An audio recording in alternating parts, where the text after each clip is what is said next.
Give it up for Danielle DiMartino. Danielle DiMartino. Danielle DiMartino booth.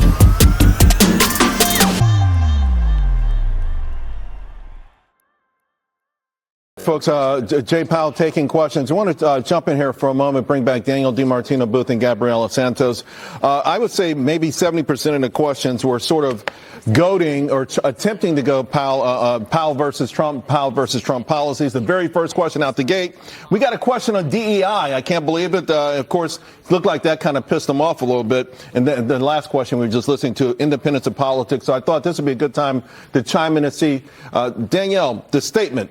That seems early on, that seemed to be the story. That statement was interpreted to be hawkish, more hawkish. But you're saying, no, if you listen to Powell, he's not hawkish. He said we've had two good inflation reports in a row. And he said not to read too much into the statement, and bond yields.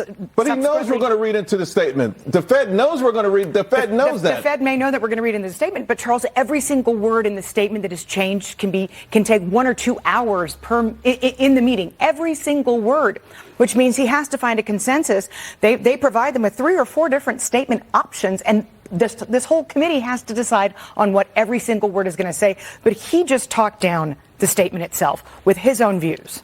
Gabriella, when he started, when he walked up to the podium, it was the S&P was at 6,014, 640, 6,014. We're at 6,048, gradually trying to get up, but it looks like they're waiting. The markets are still waiting for that moment, that spark, right? Not sure where to go. We know a lot of times when these things end, the last hour of trading could be nuts. What are you seeing so far? It can be. And I do think this is a fairly, shall we say, boring Fed meeting. Right. And I do think the markets are reacting that way. He doused it pretty good at the beginning because they tried to spark it off pretty good. He did. He got back to it's about policy, not politics. And he talked down the perhaps hawkish tone that the statement had on inflation.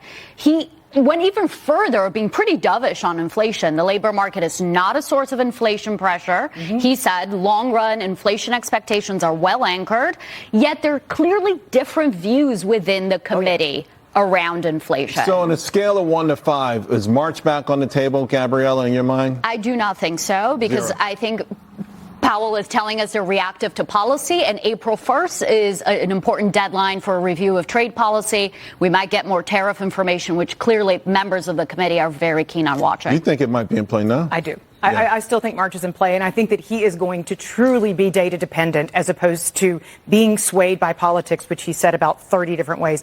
If we have any kind of disappointment, if we see more jobs are hard to get type of reports, I think March is live. And these revisions you talked about, they were major revisions that, of course, they don't make headlines. 57,000 per month that they imputed incorrectly, that they then took out of April, May, and June of 2024. These are huge revisions that the Fed's having to contend with, and it's very difficult to make policy this way. All right, ladies, thank you both. Let's go back to Jay Powell in the FOMC question and answer period.